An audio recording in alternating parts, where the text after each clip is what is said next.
I have a giant orange bass on here. We're fishing on Moses Lake, and I have a giant orange bass on a Spro Aruku Shad. It's amazing what you can catch with these baits. Now let's see if we can land this sucker. He's got me in the weeds. We haven't got to look at him yet, except to see that he's orange. I'm trying to pull him up. I don't want to pull the hooks out of this baby.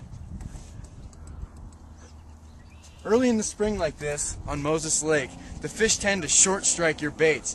So it's really critical to not put too much pressure on them, because if you do, you'll pull the hooks out, and obviously you're going to lose your fish, which you don't want to do. Here he comes. Oh, he's making a run down to deeper water. Since we're only in 4 feet, he's not running far. Here he comes. Oh, it's a beauty. It's a beauty. A beautiful orange bass. Oh, jeez. Oh, man. He's stronger than he looks. It's like fighting in an ox with 15-pound test. The line I'm using here is critical also. With a fish this big, this fish is over 20 pounds. If I wasn't using McCoy fluorocarbon, there's no way I'd be able to land this fish.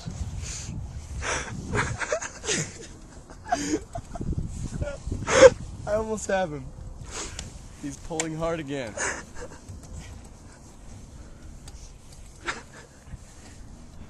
Stop the video. We're back, and we're still fighting this giant orange bass. As you can see, I'm trying to pull him up. Here he comes, here he comes, here he comes. Oh man, it's a beauty. It's a beauty.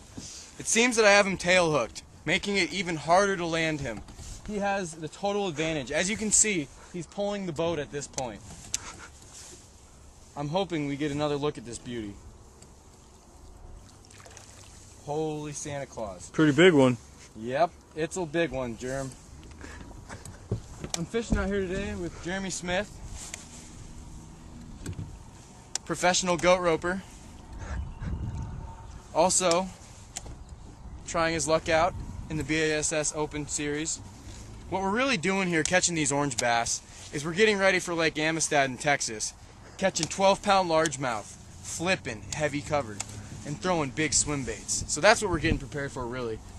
And as you can see, I'm still doing a pretty mighty fine job of fighting this bass, this orange bass, I should say. Oh man, what a tail walk.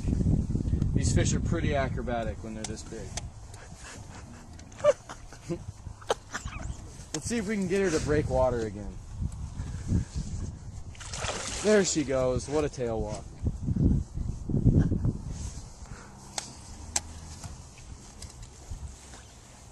She weighs a lot.